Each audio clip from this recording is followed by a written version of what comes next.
Olá, boa noite. Rio Grande do Sul bate recorde em transplantes de órgãos. 3 anos depois da tragédia, os desdobramentos do incêndio na Boate Kiss. Trabalhadores da General Motors ameaçam paralisar atividades na unidade de Gravataí. Uso de repelente é aliado no combate às doenças transmitidas pelo mosquito Aedes aegypti. E músicos animam a rotina de moradores em um asilo de Pelotas. Você vai ver agora os principais fatos do dia na capital e no interior do estado.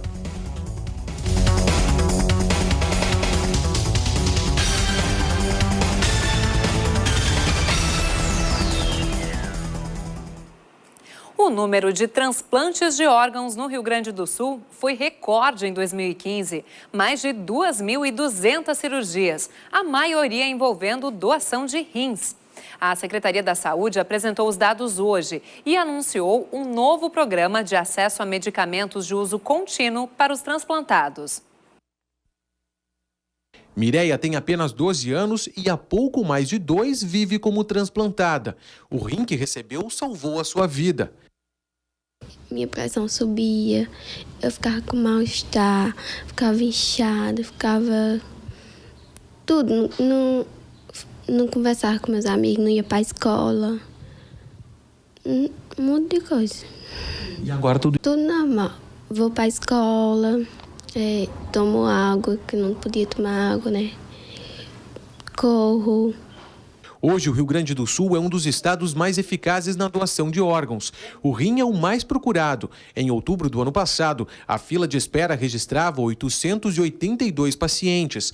Em segundo lugar, aparecia o fígado, com 176 pessoas na espera.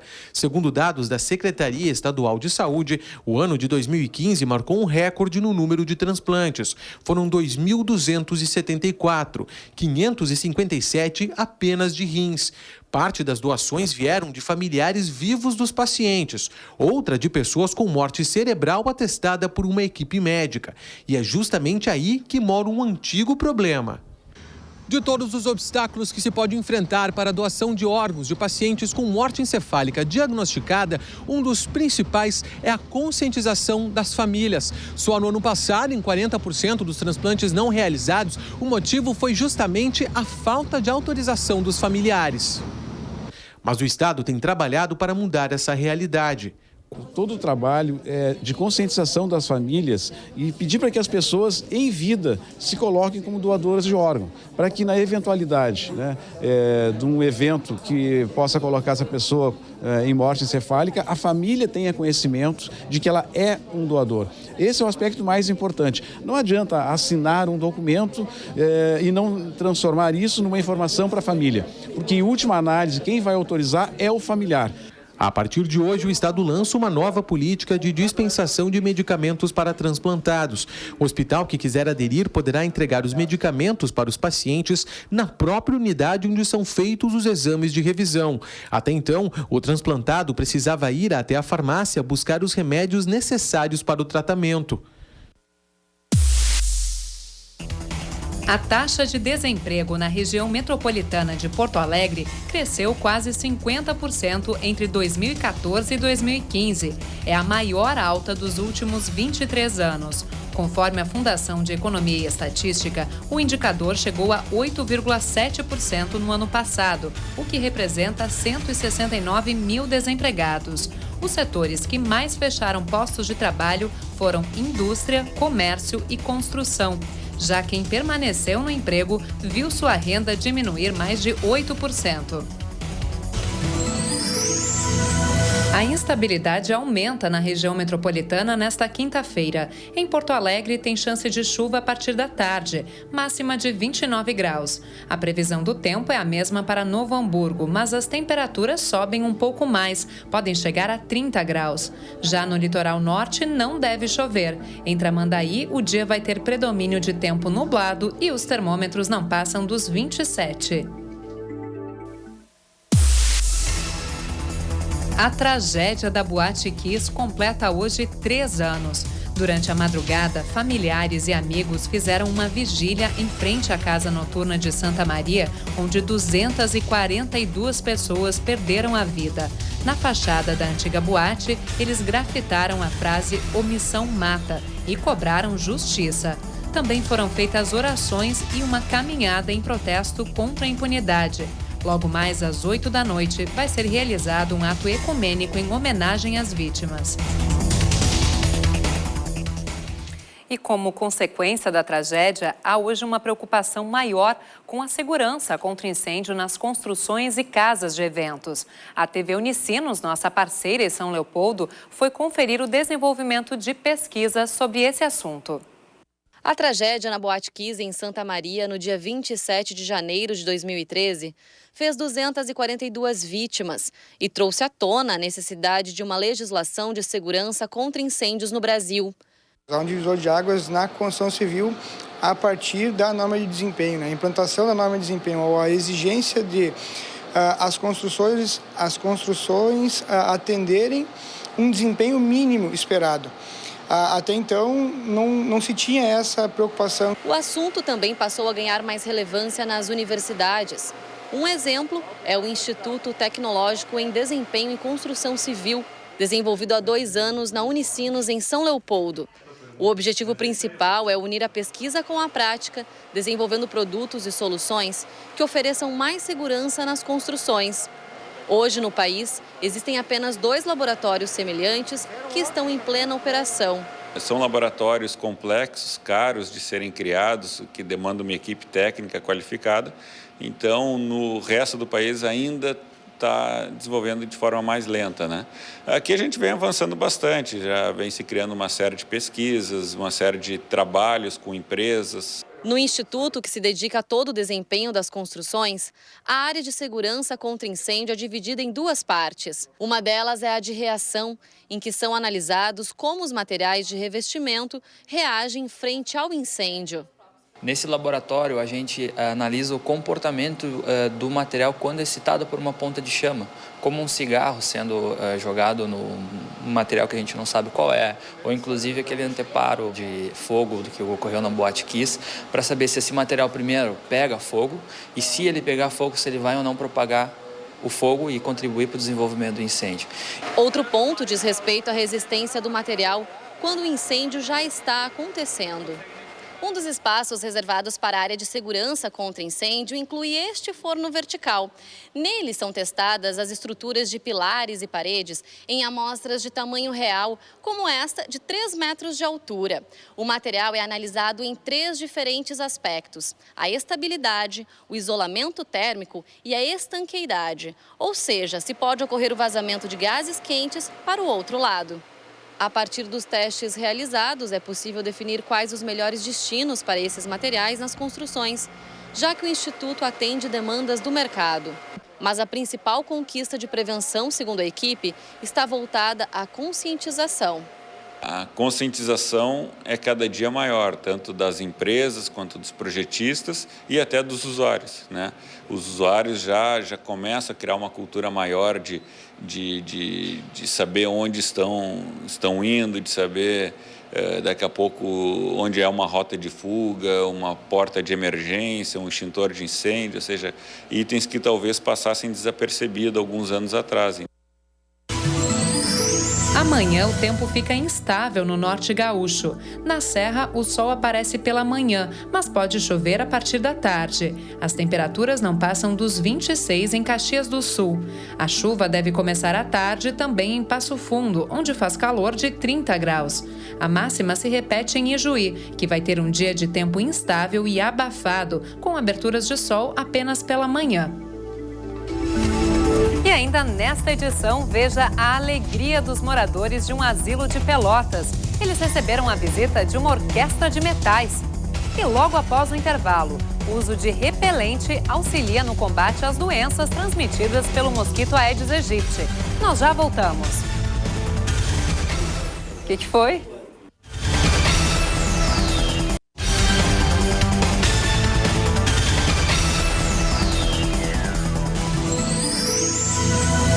Quinta-feira de tempo abafado no oeste gaúcho. Em Uruguaiana faz calor de 34 graus. O sol aparece entre nuvens e pode chuviscar ao longo do dia. Em São Borja, a instabilidade deve ser maior. Tem chance de chuva à tarde e à noite. Máxima de 32. Já em Alegrete não deve chover. O dia vai ser de tempo parcialmente nublado, com temperaturas variando dos 18 aos 32 graus. O governo federal tem 45 dias para instalar banheiros na comunidade indígena Araxatê, na BR-153, em Cachoeira do Sul. A decisão é da Justiça Federal, que também determinou a construção de uma nova escola no local, com projeto de obra ser apresentado pelo governo gaúcho em no máximo 30 dias. A falta de condições para a habitação na comunidade foi o que motivou a ação civil pública. O grupo de aproximadamente 60 pessoas utilizaria apenas um banheiro sem esgotamento sanitário, além de ter abastecimento de água precário. Os trabalhadores da GM em Gravataí entraram hoje em estado de greve. A categoria reivindica o pagamento da participação nos resultados da empresa. Além disso, a empresa optou por conceder férias coletivas em fevereiro, devido à crise no setor. A decisão preocupa os trabalhadores. Márcia trabalha há 13 anos no setor de pintura da montadora. Para ela, as mudanças trazidas pela crise nas vendas provocaram pela primeira vez um clima de incerteza entre os funcionários. A gente fica preocupado, né? Fica na ansiedade porque hoje tu tá empregado, amanhã tu não sabe, né? E do jeito que tá, tu perde o emprego aqui. Se tu fosse conseguir outro emprego, saísse daqui, tu fosse procurar, mas tá difícil, né? Mais de 800 trabalhadores do terceiro turno estão em layoff, a suspensão do contrato de trabalho, desde o início de dezembro, com previsão de término em abril. A GM também vai conceder férias coletivas de 11 a 28 de fevereiro, para adequar a produção. Essas ações tiram o sono dos cerca de 8 mil funcionários do complexo. Outra preocupação dos funcionários da montadora é com o pagamento do PPR, o Programa de Participação nos Resultados. De acordo com o sindicato da categoria, foi feito o primeiro pagamento de R$ 8 mil e a empresa ainda não se manifestou sobre a segunda parcela. O PPR motivou o sindicato a realizar manifestações em frente à fábrica. Eles fazem pressão para receber a segunda parcela. Para eles, a participação nos lucros é um direito, independente do não cumprimento das metas. Por causa disso, protocolaram o estado de greve. Acabamos dando 72 horas e, se não se pronunciarem, a greve vai pegar. E mesmo sendo num momento difícil, ela tem que fabricar automóveis para 2016. E daí, quem fabrica está aqui dentro, nós não vamos fabricar. Quando os caras têm dinheiro, a gente tem que pressionar. Se quisermos buscar alguma coisa, temos que pressionar. Quando tem crise, nós temos que pagar a conta. Em nota, a GM informou que o mercado automotivo brasileiro registrou uma queda nas vendas em torno de 30% e que nesse cenário de mudança e apesar da suspensão do terceiro turno, as férias coletivas serão necessárias para adequar a produção. Sobre o pagamento do PPR, a empresa disse que a diretoria marcou uma reunião com os representantes dos sindicatos dos metalúrgicos para renegociar o pagamento. Capacitação para o combate ao mosquito da dengue. Em Porto Alegre, toda semana, a equipe da Vigilância em Saúde oferece à comunidade um treinamento contra o mosquito Aedes aegypti, que também transmite a febre chikungunya e o Zika vírus. Interessados podem entrar em contato por telefone. Cada turma tem 50 vagas. As oficinas são realizadas nas tardes de quarta-feira. E o controle das doenças transmitidas pelo mosquito Aedes aegypti é dever de cada cidadão, porque o ambiente doméstico é o mais propício para a proliferação do inseto. Por isso, as visitas dos agentes de endemias das prefeituras são fundamentais. É o que você confere hoje na série do TVE Repórter.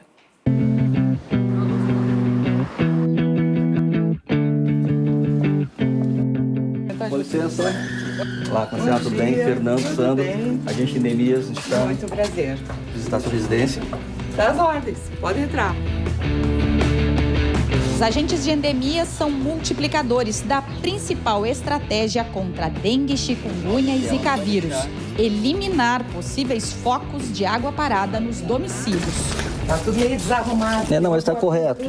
Os pratinhos estão com areia, tá? Certinho. Alguns até poderiam estar um pouquinho mais. Não, o cachepô tá limpinho, tá sequinho também, tem que cuidar. A piscina tratada regularmente também?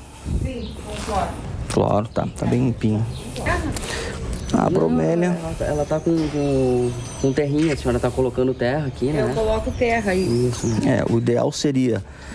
as laterais. Né? Um litro de água, uma colher de sopa de água sanitária. Né? No regador, a cada 2 dias, regar. O ovo fica aderido à superfície. A água submergindo esse ovo que está aderido por causa da chuva ou da rega da planta, ele vai desenvolver e vai passar por 5 estadios de larvas, que vai durar de 5 a 7 dias, e depois vai se transformar na pupa, que tem um desenvolvimento em torno de 2 a 3 dias, sendo que um organismo que é na forma de um verme vai se transformar num mosquito adulto totalmente diferente, inclusive com asas e com pernas. A Neiva se preocupou em comprar terra para os vasinhos, lava e troca a água da vasilha dos cachorros e procurou eliminar pratinhos e potes no pátio. As coisas que a gente tem que fazer, né? Colocar uma terra num vaso, num recipiente e depois aí ver, depois da chuva, dar uma olhada se não tem água acumulada. Isso aí é importante. Prevenção a dengue. Uma dengue, né? Pode fazer uma visita novamente? Sim. Então tá. Fundo, Bom dia, com licença, tudo bom? Tem que ir lá no fundo, pegar esse negócio para dar conta. Seu Leonardo tem vários cães e também um pátio grande com muitas plantas. A princípio, essas larvas mais escuras seriam de Culex, né? Culex. As mais claras seriam de Aedes. Nesse caso aqui, encontrou uma bandeja com água. Simples. Pega a bandeja, né? E despeja, procurando no chão. Vamos despejar na terra aqui. Despeja na terra. Né? A larva caiu no chão, daqui a pouquinho ela morre. E o morador vai ter que fazer aquela limpeza, escovar, né, para tirar possíveis ovos que estejam nas bordas aqui. O seu Leonardo ainda usa como prática regar algumas das plantas através do pratinho debaixo dos vasos. Ontem à tarde foi muito quente, né? E daí não tinha nada. Hoje de manhã, como eu levantei, eu encontrei algumas, daí eu botei algumas. Eu já vi que algumas, não, é que vocês tiraram, né? Isso, eu eliminei algumas. Mas elas vão absorvendo a água, né? E o Luiz achou 3 motivos bem pequenininhos, um depois do outro, bem na canela do seu Leonardo, para convencê-lo de vez do grande problema que vivemos. Tem essas larvas aí que eu vejo, né? Estou sujeito, né? Agora não sabia distinguir, porque são tão pequenos, eu vi que ele de pintadinho quando veio para aqui. Uhum. Daí eu vi que ele tinha uma... Ele é um pouco diferente. É diferente, sim.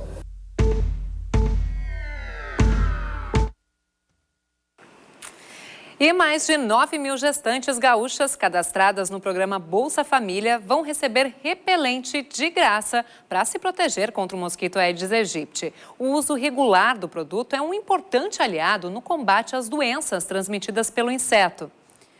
Mas atenção! Quem for comprar o repelente deve ter o cuidado de escolher o tipo mais adequado. A procura por repelentes é grande nas farmácias de Porto Alegre. Nesta rede, eles deixaram as prateleiras e estão no balcão para facilitar o acesso. Nesta outra, também há poucos itens e às vezes até falta. Teve o infantil mesmo que ficaram umas 2 semanas sem ter nada na loja. Agora que começou a normalizar, mas chega e já está saindo. E para escolher, loção, aerosol ou gel?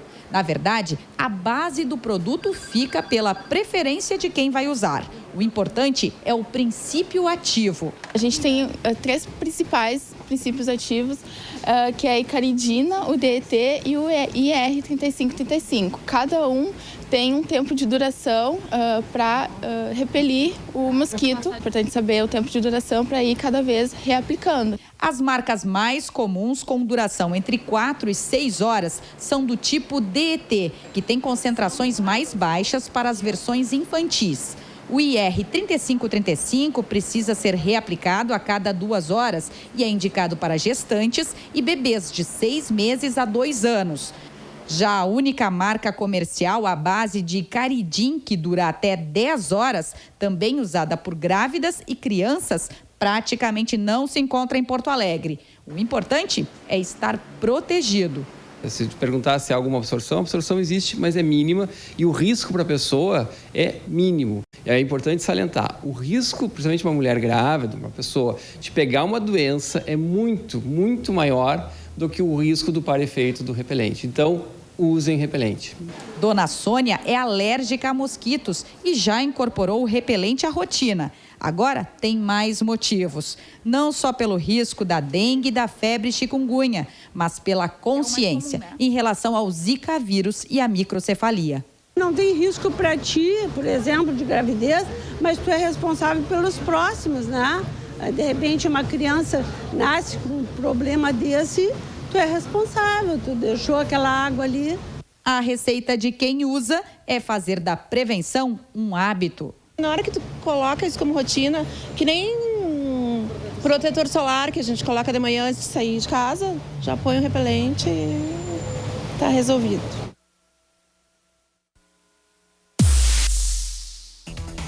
Uma das mais tradicionais instituições de saúde do Rio Grande do Sul, o Hospital Sanatório Partenon, completa hoje 65 anos.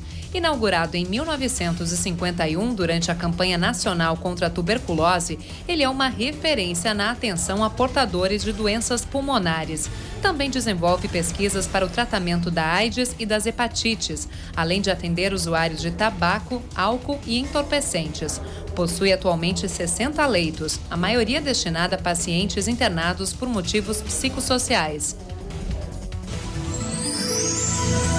Amanhã volta a chover no centro do estado. Em Santa Cruz do Sul, o sol da manhã dá lugar à chuva a partir da tarde. As temperaturas alcançam os 29 graus. Em Santa Maria, dia de tempo instável, com aberturas de sol apenas pela manhã, máxima de 27.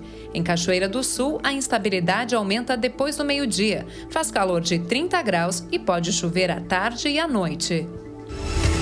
E depois do intervalo, Orquestra de Metais anima a rotina de moradores de um asilo em Pelotas. É o que a gente mostra em instantes.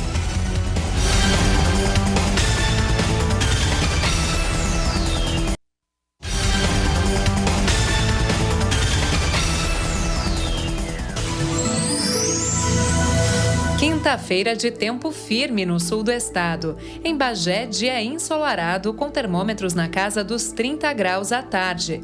Em Pelotas, tempo parcialmente nublado e temperaturas mais baixas, máxima de 27. O sol aparece entre nuvens também no litoral sul. Os termômetros não devem passar dos 26 graus em Rio Grande. Foi sancionada hoje em Porto Alegre a lei que cria a Central de Conciliação do município. O objetivo é buscar uma solução negociada e mais rápida para os conflitos que envolvem a prefeitura. A central vai ser coordenada pela procuradora municipal Carmen Lúcia de Barros Petersen. A criação de órgãos voltados para a conciliação está prevista no novo Código de Processo Civil, que entra em vigor no mês de março. E como nós mostramos ao longo da semana, o Festival Internacional Sesc de Música tem levado alegria a vários lugares de Pelotas.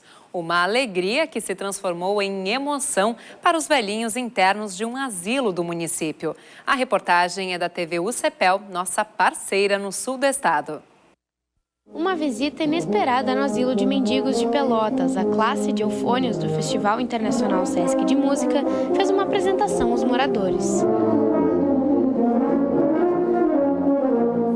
Ai, maravilhoso, eu não esperava essa música.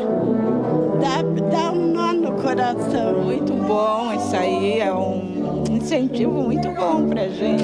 Estamos aqui, né, e para todos que estão. Acho muito bom mesmo. Até hoje eu estava dizendo, seria bom que viessem os músicos, né, aqui tocar, e eu não sabia que iam vir, né, mas bem gratificante. Achei muito legal. Fiquei bem emocionada. alegria deles por você estar aqui, sabe? É tudo novo para eles, sabe? Então, para eles foi maravilhoso mesmo. A emoção não foi só para os idosos. Todo músico, o grande intuito é tocar o coração da pessoa e tocar. E aqui é muito divertido porque é o contrário, né? É bonito porque é o contrário. A gente vem aqui, nós ficamos comovidos, eles nos comovem, a gente toca para tentar devolver um pouco dessa alegria, né? Desse movimento que acontece aqui. Por isso é muito belo e é importantíssimo isso. Se não existe essa interação, se não existe esse movimento, não tem por que fazer música, né? Essa troca, essa integração não faltou. O seu Noé, que é morador do asilo, deu um show cantando junto com os eufônios.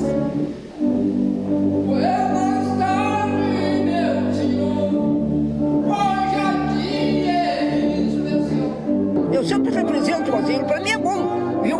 Que eu gosto da música.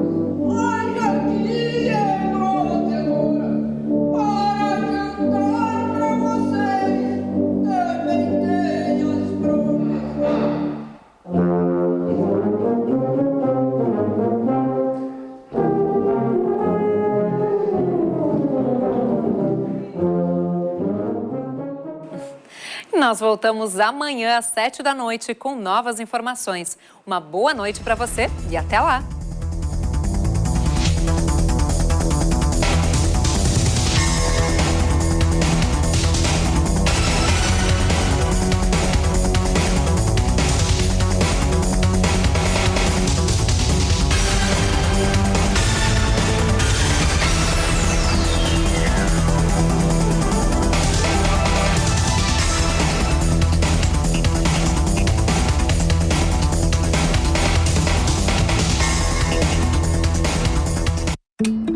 Você dedicou noites, abriu mão dos finais de semana e até perdeu o namorado. E se você que fez o Enem perder o prazo de inscrição do FIES, além de perder a chance de definir o seu futuro, você vai perder noites de novo, vai perder finais de semana de novo, você vai perder até o namorado de novo. E perder o namorado de novo não dá, né? Não perca o prazo de inscrição e siga o caminho de oportunidades. Uma pátria educadora se faz com educação de qualidade. A informação ao vivo dos três poderes. Reportagens, entrevistas com parlamentares, políticos, lideranças empresariais, sindicais e representantes da comunidade. Espaço Público, diariamente ao vivo pela TV Assembleia e TVE. Uma realização conjunta entre os setores de comunicação do Executivo, Judiciário e Legislativo. De segunda a sexta-feira, às 8h45 da manhã.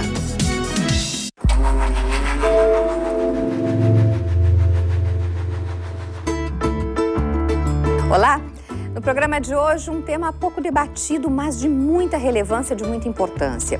O tratamento odontológico de pessoas com necessidades especiais ou de pessoas até com deficiência, com algum problema mais sério de saúde. A história de vida de um líder comunitário e uma reflexão sobre o idoso e a família.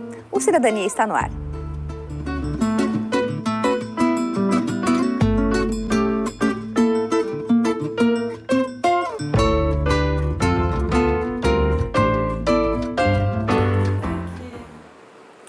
Pacientes com diabetes, com paralisia cerebral, com deficiência mental, pessoas cegas ou até com doenças que acarretam outros cuidados, também em algum momento, tem que procurar um dentista. E como a odontologia se prepara para receber e para atender esses